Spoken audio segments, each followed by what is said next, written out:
माझं नाव विशाल भागवत पाटील, मुक्काम पोस्ट चोरवड, तालुका पारोळा, जिल्हा जळगाव। मी माझ्या शेतात कोठारी कंपनीचं ठिबक केलेलं आहे।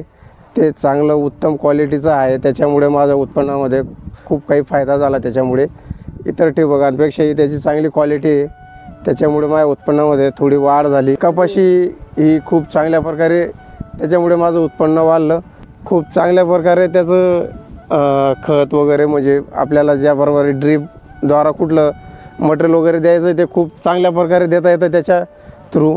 चांगल्या प्रकारे म्हणजे असं दुसऱ्या ठिबकांना काही अडचण येते तशी कुठली अडचण आली नाही, काही आली नाही। मी जवळजवळ आता 2-3 वर्षापासून तेच वापरतोय कोठारीचं ठिबक। एकदम चांगल्या क्वालिटीचं आहे।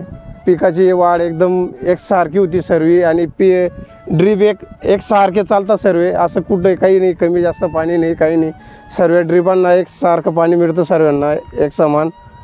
सेमी ऑटो फिल्टरचा एक फायदा आहे की आपल्याला परत परत फिल्टर खोलायचं काम नाही। घाण वगैरे जर असली तर वरूनच त्याला कॉक वगैरे दिलेलं आहे, त्याच्यामुळे त्याची घाण वगैरे निघून जाते आणि आपल्याला कळतं की ज्याच्यात घाण अटकली, काही अटकले, त्यावेळेस ते आपल्याला ते वरती लाल कलरची जी फुली ती आपल्याला वरती आली की लगे आपल्याला समजतं की ठिबकमध्ये घाण आहे। त्याच्यामुळे आपल्या नळ्या चोकअप वगैरे होऊ शकत नाही, काही नाही। या फिल्टरमुळे माझा चोकअप होत नाही, काही नाही। त्याच्यामुळे मी आता जवळजवळ म्हणजे अजून मी 4-5 वर्ष चांगल्या प्रकारे वापरू शकतो हे ठिबक। काही त्रास होणार नाही। मला पूर्ण आत्मविश्वास आहे की हे ठिबक 5-6 वर्षापर्यंत पकडून चला, काही त्रास होणार नाही। कारण की त्याला आपल्याला सर्व गोष्टी म्हणजे त्यांनी अशी आधुनिक टेक्निक दिलेली की त्याच्यामुळे आपल्याला लगेच कळतं की याच्यात घाण आहे, घाण जाऊ शकतच नाही त्या नळ्यांमध्ये। त्यामुळे नळ्या चोकअप होणं म्हणजे दूरचा विषय।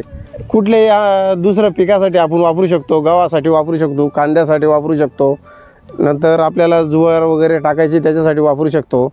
कापसाच्या शेतकऱ्यांनी तर माझ्या मते हे ठिबक खूप चांगलं आहे, असेच ठिबक वापरायला पाहिजे। कारण की आधुनिक फिल्टर आहे, ते थोडं वेगळं आहे सर्वांपेक्षा, आपल्याला चांगल्यापैकी समजतं। त्याच्यामुळे कपाशीची लागवड जी आहे ती एकसारखी असेल, जी उगवत क्षमता आहे त्यांची ती खूप चांगल्या प्रकारे राहील। कुठल्याही एखाद्या पॉईंटला असं कमी जास्त होणार नाही, त्याच्यामुळे आपली कपाशीचा कुठलाही काही आपल्याला हे होणार नाही।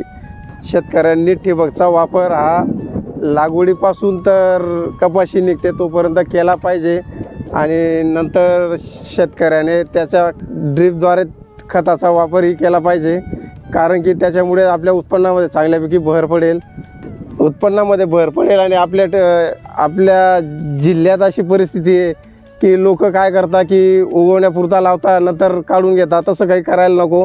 लोकांनी त्याचा वापर पूर्ण कपाशी निघेपर्यंत केला पाहिजे। त्याच्यामुळे आपल्या उत्पन्नातही भर पडतं, आणि ड्रीपद्वारे सर्व खतं वगैरे दिले पाहिजे। कारण की ड्रीपद्वारे दिल्यानंतर त्या मुळाशी जातात खतं, आणि त्याच्यामुळे आपल्या उत्पन्नाची वाढ होते, पाण्याची बचत होते, खताची बचत होते, आपली मातीचा पोत टिकून राहतो। नमस्कार।